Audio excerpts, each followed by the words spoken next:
சீமாங்கிட்டே அண்ணா நாம ரெண்டு பேரும் சேர்ந்து உதயநிதியை ஒழிச்சிருவோமா அப்படின்னு கேட்டவர். யாருக்கிட்ட? சீமான்ட்ட. எப்ப கேட்டாரு? ஒரு கட்சி ஆரம்பிச்சு அந்த ஆரம்பிக்கூடிய அந்த காலகட்டத்தில், அந்த மாநாட்டுக்கு முந்தைய காலகட்டத்தில். இது அப்படியே ஒளிபரப்பலாமா? தாராளமா ஒளிபரப்புங்க.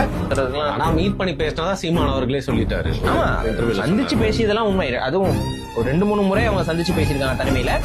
ஆனா இவருக்கும் அவருக்குமான இன்டராக்ஷன் கூட நடந்திருக்கலாம், நடந்திருக்கும்னு எனக்கு தெரியும். நடந்ததுன்றது கூட எனக்கு தெரியும். சீமான் அண்ணனுக்கு இவர் துரோகம் பண்ணார். அவருடைய தலைவர் சீமான் அவர்களுக்கு இவர் பண்ண துரோகம், அந்த துரோகம் தான் சொல்லுவேன். எனக்குன்னா 2 வருஷத்துக்கு மேல பேச்சுவார்த்தைகள் நடத்தி ஒரு நம்பிக்கை கொடுத்து கொண்டு வந்து கடைசி கழுத்து வேலை இல்லையா, அது கேட்டீங்கன்னா எனக்கு துரோகம் தான் சொல்லுவேன். அதோட எக்ஸ்ட்ரா 2 காயின் போட்டு சீமான் கிண்டல் பண்ணி நக்கல் பண்ணி துரோகம். அரசியல் கட்சியை ஆரம்பிக்கிறது துரோகம் தான். திராவிடத்தை தான் மறுபடியும் விஜய் பேசும்போது இவர் அடிக்கிறார். ரொம்ப சிம்பிள். இது